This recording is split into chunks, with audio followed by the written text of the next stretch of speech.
Yes, class 11th. We were doing journal and journal में हम बहुत सारी एंट्रीज पास करना सीख चुके थे और लास्ट जो हमने एंट्री पास की थी that was of cash discount, है ना। हमने कैश डिस्काउंट की एंट्रीज पास करनी सीखी थी और उसमें डिफरेंट टाइप ऑफ जो डिफिकल्ट थिंग्स थी वो भी चीज़ें हमने सीख ली थी। और अब हम क्या सीखने वाले हैं, cross goods and services tax के बारे में या फिर जीएसटी के बारे में सीखेंगे। आज का लेक्चर बहुत ही शॉर्ट होगा क्योंकि इसके बारे में हम थोड़ा सा समझेंगे और इसकी एंट्रीज जो बेसिक एंट्रीज होती हैं उसको हम कैसे पास करते हैं उसके बारे में सीखेंगे, ठीक है। और जो मेरा नेक्स्ट लेक्चर होगा, नेक्स्ट लेक्चर में हम इसकी जो एंट्रीज आपकी बुक में भी दी हैं वो भी लेंगे, प्लस हम क्या करेंगे, कंबाइन करेंगे इसको कैश और ट्रेड डिस्काउंट के साथ, मतलब हम इसको डिफिकल्ट लेवल पे भी लेकर जाएंगे जो आपकी बुक में है, राइट। तो सबसे पहले समझते हैं हम कि गुड्स एंड सर्विसेज टैक्स है क्या। Actually goods and services tax है क्या, ये एक इनडायरेक्ट टैक्स है।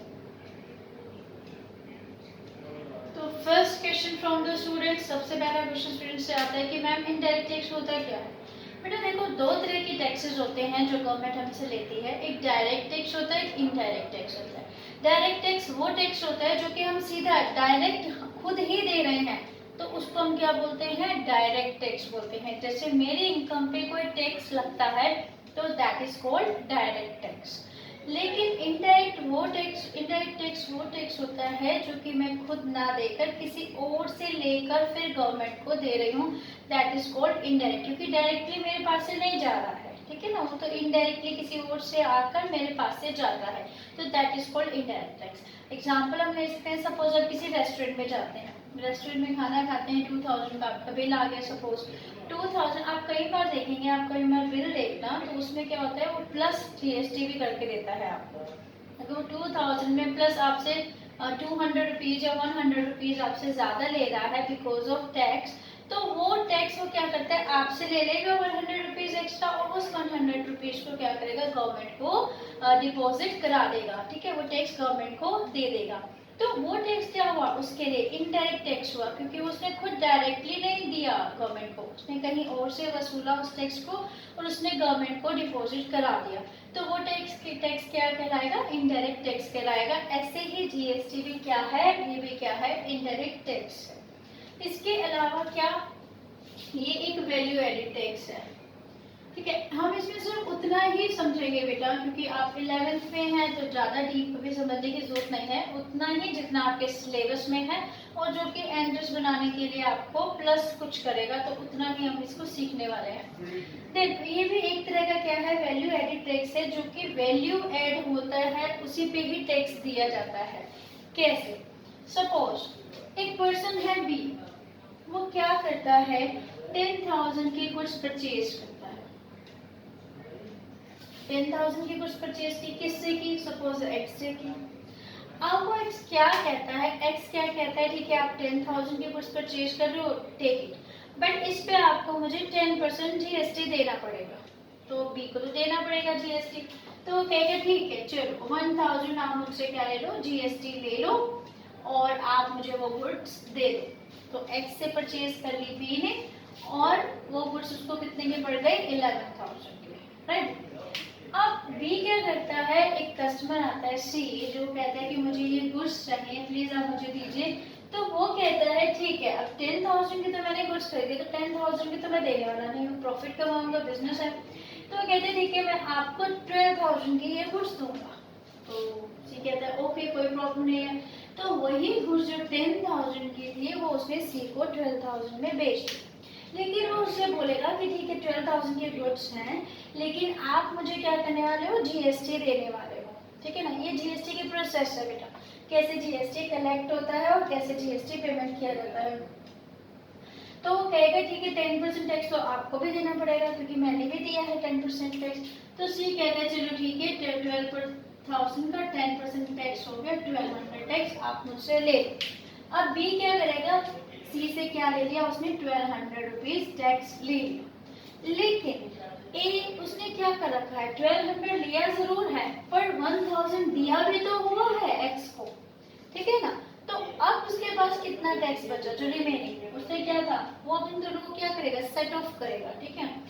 1200 का टैक्स उसने लिया, ठीक है, और उसने दिया कितना, वो पहले से भी तो पेमेंट कर चुका है, उसने उसमें से 1000 दे दिया, तो अब कितना टैक्स बचा जो उसको गवर्नमेंट को देना है, दैट इज 200 रुपीज।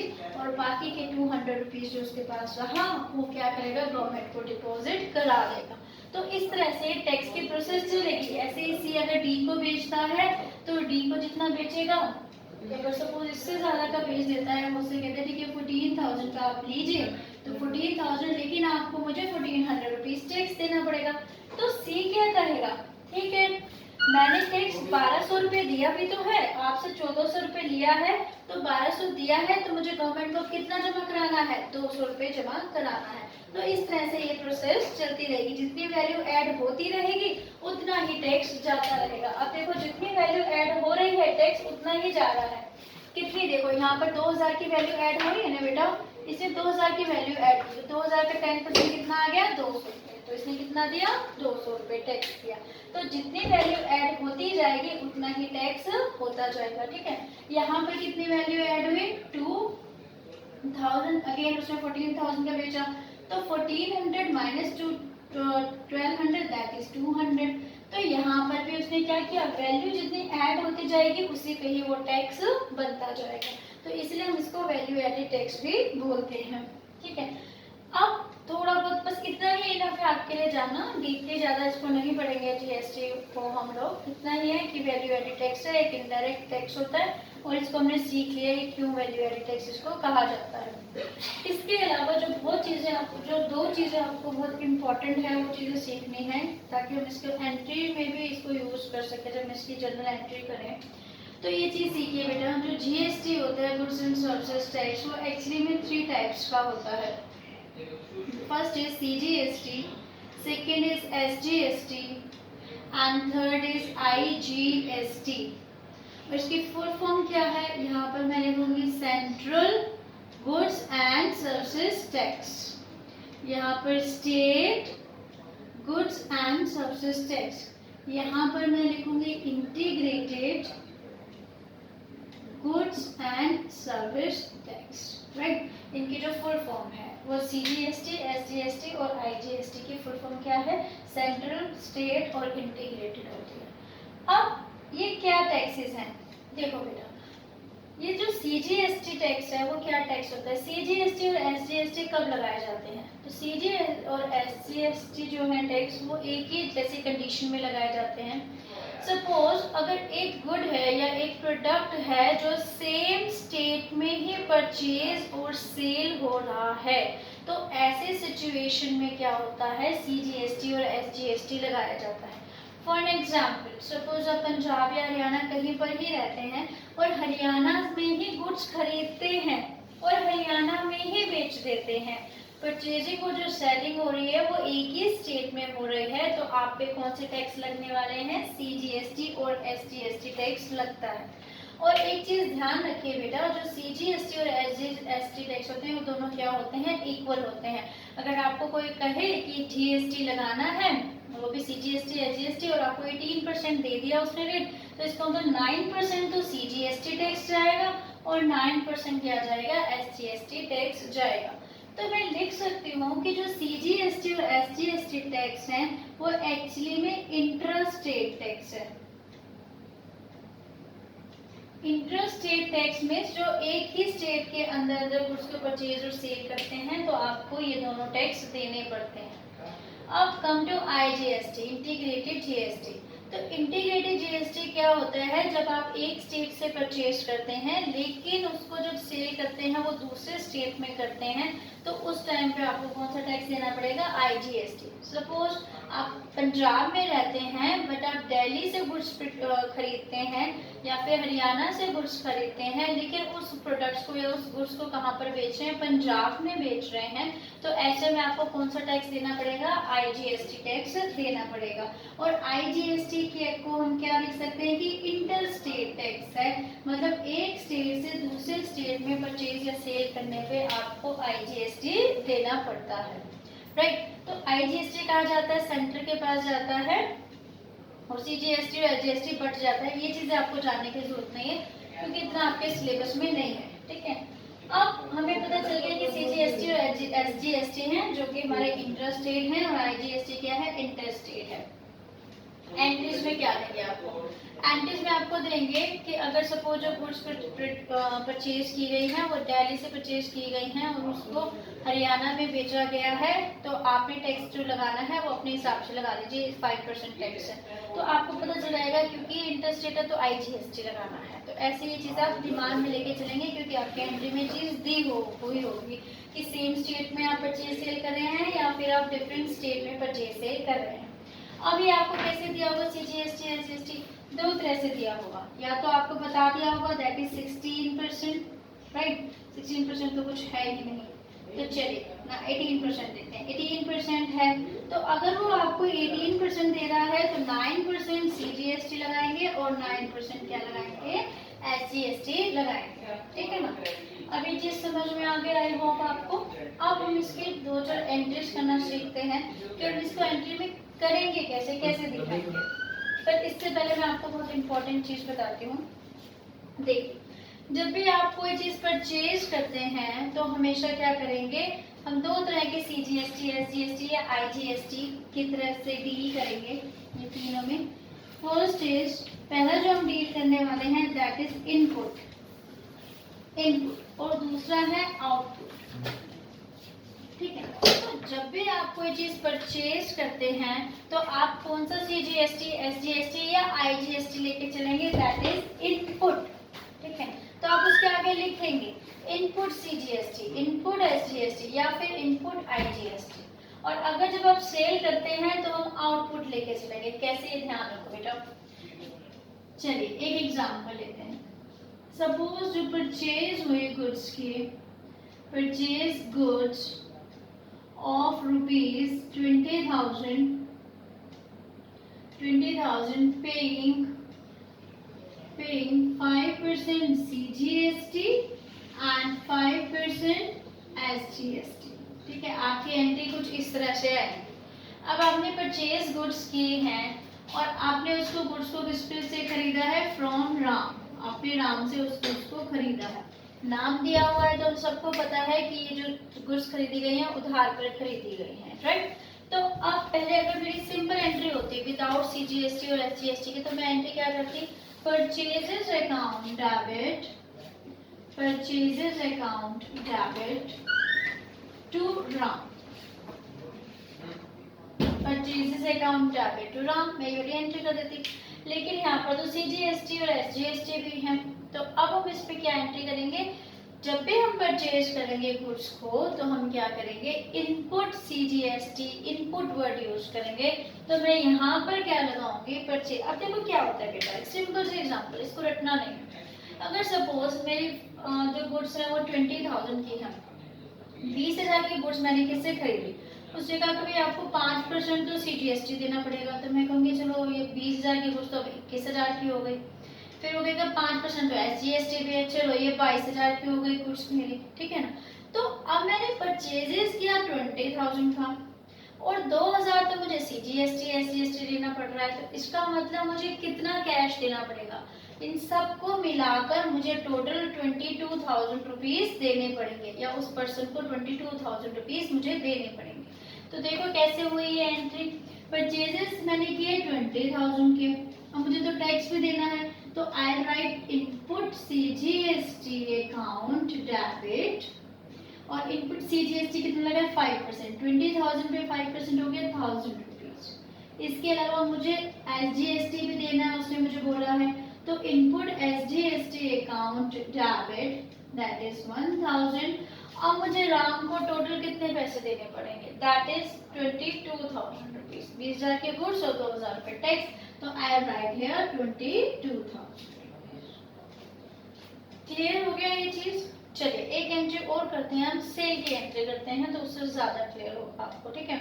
अब सेल में हम क्या वर्ड यूज करने वाले हैं, हम सेल में वर्ड यूज करने वाले हैं आउटपुट, ठीक है।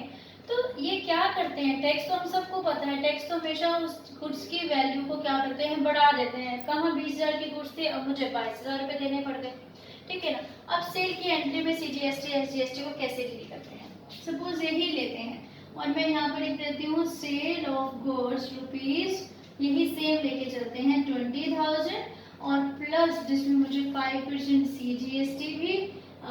CGST भी है और 5% क्या है SGST भी है। तो अगर और क्या करते हैं, जो राम को हमने सेल किया, तो राम अगर मैं सिंपल एंट्री करती तो राम टू सेल्स अकाउंट होती है हमारी एंट्री, ठीक है। तो राम टू सेल्स अकाउंट, लेकिन अब सिर्फ सेल का पैसा ही नहीं देना, मुझे तो टैक्स भी देना पड़ेगा। अब सेल 20,000 की थी, लेकिन राम 20,000 थोड़ी लेगा मुझसे, तो टैक्स भी लेगा। तो अब ध्यान देंगे बेटा, सेल में हम कैसे लिखते हैं, output CGST account debit to output SGST account, sorry debit नहीं तो क्रेडिट है, to output SGST account. CGST हमारा कितना लगा 1,000 रुपीज, SGST कितना है 1,000 रुपीज। तो अब हम राम से कितना लेने वाले हैं, अब हम राम से लेने वाले हैं 22,000। बस आपको जो चीज़ ध्यान रखनी है वो ये ध्यान रखनी है कि जब भी आप कुछ परचेज करते हैं गुड्स को, तो आपका इनपुट CGST लगता है, इनपुट SGST, या फिर अगर IGST कहता तो मैं इनपुट IGST लिख देती। लेकिन अगर जहाँ पर आप सेल करते हैं, आपके पास से गुड्स जाती हैं, तो आप क्या करेंगे, उसमें जो वर्ड यूज़ करेंगे वो आउटपुट यूज़ करेंगे, output CGST and output SGST, right. अब स्टूडेंट्स क्या करते हैं, भूल गए मैम ये कैसे होगा, हम तो भूल जाते हैं, हमेशा एक क्लास में आता है। पर आपको भूलना नहीं है, आप तो एंटी वाइज याद कीजिए, ठीक है ना, कि भाई इतना मेरे पास सेल हुआ, इतने के टैक्स पे, तो टोटल राम से 22,000 रुपीज लेने। अब उन स्टूडेंट्स के लिए ट्रिक जो कि हमेशा भूल जाते हैं, उनका एक होता है मैम भूल गए, इसको ऊपर लिख दिया, इसको नीचे लिख दिया। नो, ध्यान रखो, जो आपका CGST SGST किसके साथ ऐड होगा, परचेज के साथ ऑलवेज, और ये हमेशा किसके साथ, सेल। मतलब परचेज या सेल के साथ ही टैक्स क्या होंगे, ऐड होंगे।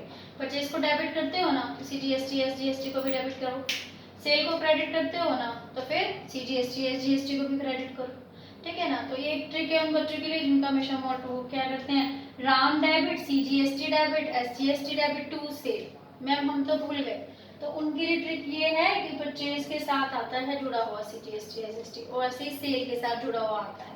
तो परचेज डेबिट तो CGST SGST भी डेबिट, लेकिन इनपुट लिखना मत भूलना। और अगर सेल क्रेडिट है तो SGST और CGST भी क्रेडिट होगा, लेकिन क्या वर्ड यूज करेंगे सेल में, आउटपुट यूज करेंगे। अब ये चीज याद है कि इसमें कोई गलती नहीं होगी। एक और एंट्री करते हैं, सपोज एक और एंट्री में लेके चलती हूँ, दैट इज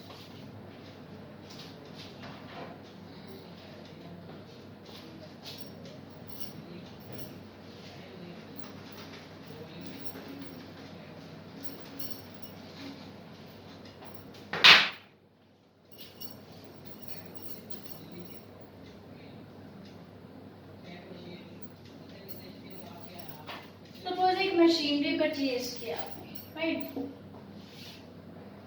मशीनरी परचेज की है 12,000 की, जिसपे आपने क्या किया है, आपने IGST दिया है, कितना दिया है 10% IGST दिया है। तो अब इस पे क्या एंट्री होगी बेटा, आपने मशीनरी परचेज किए है ना, तो इनपुट आएगा, ये ध्यान रखना, ठीक है ना। तो मशीनरी परचेज किया है आपने, तो आई राइट। अब उन बच्चों के लिए मैम आपने तो कहा था परचेजेस में ही आता है सिर्फ, नहीं बेटा परचेजेस में भी आता है, और साथ में कोई और चीज भी तो परचेज करोगे ना, जैसे मशीनरी फर्नीचर, तो उसके साथ भी जुड़ के आता है। तो मशीनरी परचेज की है, तो I write machinery suppose to Rohan, right. तो I write machinery account debit, कितने की आपने 12,000 की। अब यहाँ पर तो आपको IGST बोला है, कोई प्रॉब्लम नहीं है, IGST अकाउंट को डेबिट कर देते हैं, IGST। लेकिन ध्यान रखना बेटा, इनपुट IGST, आप कोई भी चीज खरीदते हैं तो इनपुट यूज करेंगे, तो इनपुट IGST अकाउंट डेबिट 12,000 का 12% हो गया 1200, 10% हो गया 1200, और इसका मतलब अब आपको रोहन को कितने रुपए देने पड़ेंगे, दैट इज 13,200 रुपीज, क्योंकि 12,000 की मशीनरी थी, 1200 टैक्स लग के। तो कोई भी चीज आप परचेज करते हैं तो आप हमेशा उन इनपुट CGST, इनपुट SGST या फिर इनपुट IGST ही लगाएंगे। चाहे वो मैं यहाँ पर बिल्डिंग परचेज करूँ, चाहे मैं यहाँ पर कंप्यूटर परचेज करूँ, तो जो चीज़ें आप परचेज कर रहे हैं तो इनपुट CGST, इनपुट SGST या फिर इनपुट IGST लगाएंगे अकॉर्डिंग टू क्वेश्चन। लेकिन जो चीज़ आप सेल करते हैं, अगर मैं यहाँ पर लिख देती हूँ कि that sale of computer having या फिर 10% CGST, या ऐसा करते हैं IGST लिखते हैं ना, IGST वाला क्वेश्चन समझ में आएगा। 10% IGST आपने क्या किया टू रोहन, रोहन को आपने सेल कर दिया कंप्यूटर, ठीक है, तो कोई प्रॉब्लम नहीं है। तो वही same entry Rohan debit to क्या बेचा आपने, कंप्यूटर बेचा, सपोज 20,000 रुपीज का था, कंप्यूटर बेचा टू कंप्यूटर, लेकिन आप इसे CGST SGST भी लेने वाले हैं क्योंकि आपने इसको दिया था टू CGST, सॉरी यहाँ पे हमने IGST यूज किया ना। और ध्यान रखिए कोई चीज बेचेंगे तो हम क्या यूज करते हैं, आउटपुट IGST, ठीक है, टू आउटपुट IGST। कंप्यूटर था 20,000 का, IGST 10% तो 2,000 हो गया। अब इसका मतलब रोहन से हमें कितने रुपए लेने हैं, 22,000 रुपीज लेने हैं। बेसिकली इन शॉर्ट बस मैं ये कहना चाहती हूँ, आप कोई भी चीज़ परचेज करते हैं, चाहे वो मशीनरी हो, बिल्डिंग हो, उस पर अगर टैक्स लगता है तो आप उसके साथ साथ इनपुट CGST SGST या IGST को अकॉर्डिंगली डेबिट करेंगे। लेकिन कोई भी चीज़ आप सेल करते हैं, चाहे आपका कंप्यूटर है, फर्नीचर है, चाहे आपके गुड्स क्यों ना हो, तो उसमें हम आउटपुट CGST, आउटपुट SGST या फिर आउटपुट IGST लगाते हैं अकॉर्डिंग टू सिचुएशन, ठीक है। तो ये तो हमने अभी थोड़ा सा नॉर्मल सा सीखा ताकि आप इतना जल्दी इससे प्रॉब्लम में ना आए, बट इट्स वेरी इजी। जब हम इसके लिए एंट्रीज करने वाले हैं, जो मैं आपके लिए एंट्रीज लाने वाली हूँ आपके बुक में है, तो आप कहेंगे दैट ये तो बहुत ही इजी एंट्रीज हैं, इसमें तो कुछ नहीं है, बहुत ही ईजी है, ठीक है। तो कल मिलते हैं, कल मैं कुछ आपके लिए एंट्रीज लेके आती हूँ इन्हीं टैक्सेस के, ठीक है, तो कल मिलते हैं। Thank you.